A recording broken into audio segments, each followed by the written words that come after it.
BLM Kerala, Tamil Nadu, Pondicherry. കഴിഞ്ഞ ദിവസം അതിഥി തൊഴിലാളിയായ ഛത്തീസ്ഗഡ് സ്വദേശി രാംനാരായൺ ഭയ്യാലിനെ ആൾക്കൂട്ട വിചാരണ നടത്തി കൊലപ്പെടുത്തിയതിൻ്റെ പിന്നിൽ സംഘപരിവാറിൻ്റെ വിദ്വേഷ രാഷ്ട്രീയമാണ്. ബംഗ്ലാദേശി എന്ന് ആരോപിച്ചുകൊണ്ടാണ് തൊഴിൽ തേടിയെത്തിയ ആ യുവാവിനെ അറിയപ്പെടുന്ന RSS പ്രവർത്തകരടങ്ങുന്ന സംഘം വിചാരണ ചെയ്തതും ക്രൂരമായി ആക്രമിച്ചതും. ഇപ്പോൾ ബംഗ്ലാദേശി എന്ന ഈ ചാപ്പകുത്തൽ വംശീയ വിദ്വേഷത്തിൽ നിന്ന്, വംശീയ രാഷ്ട്രീയത്തിൽ നിന്നുണ്ടാവുന്നതാണ്. സംഘപരിവാർ രാജ്യമാകെ പടർത്തിക്കൊണ്ടിരിക്കുന്ന വർഗീയ വംശീയ വിഷത്തിൻ്റെ ഇരയാണ് രാംനാരായൺ ഭയ്യാൽ.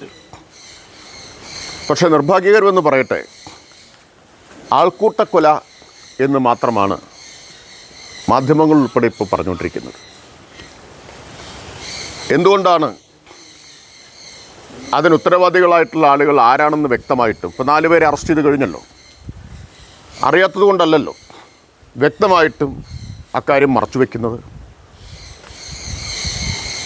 2 CPM പ്രവർത്തകരെ വീട്ടിൽ കയറി വെട്ടിക്കൊല്ലാൻ ശ്രമിച്ച കേസിലെ പ്രതികളുമാണ് ഈ പ്രതികൾ. RSS CPM സംഘർഷത്തിൻ്റെ ഭാഗമായി.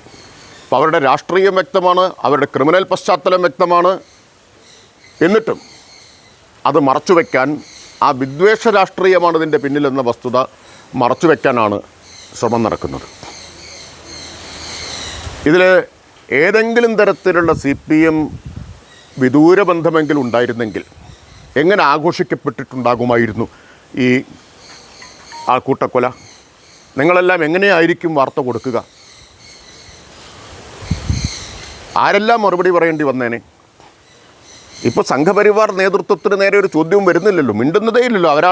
അവരുടെ പ്രതികൾ അവരുടെ പ്രവർത്തകരാണ് എന്ന കാര്യം. ചില വാർത്തകൾ ഞാൻ ഈ സന്ദർഭത്തിൽ ഓർമ്മിക്കുകയാണ്. CPM നേതാവിൻ്റെ ഡ്രൈവറായിരുന്നയാളുടെ ബന്ധു എന്നെല്ലാം പറഞ്ഞ് വാർത്തകൾ വന്ന് ഓർക്കുകയാണ്. ഇവിടെ നേരിട്ട് പ്രകടമായിട്ടും ഇക്കാര്യം വന്നിട്ടും ഇത് മറച്ചു വയ്ക്കുന്നത് വളരെ വളരെ നിർഭാഗ്യകരമാണ്. അത് മറച്ചു വയ്ക്കുക വഴി നാം ഈ വിദ്വേഷ രാഷ്ട്രീയത്തിന് വളമിടുകയാണ് ചെയ്യുന്നത്. അതിനെ തുറന്നു കാണിക്കാൻ മാധ്യമങ്ങൾ മുന്നോട്ട് വരേണ്ടതുണ്ട് എന്നാണ് ആദ്യമായിട്ട് പറയാനുള്ളത്. മെമ്പർമാരുടെ നിക്ഷേപങ്ങൾക്ക് ഉയർന്ന ലാഭവിഹിതം നൽകുന്ന കേന്ദ്ര സർക്കാർ സഹകരണ registered society Bharat Lajna multi state housing cooperative society limited.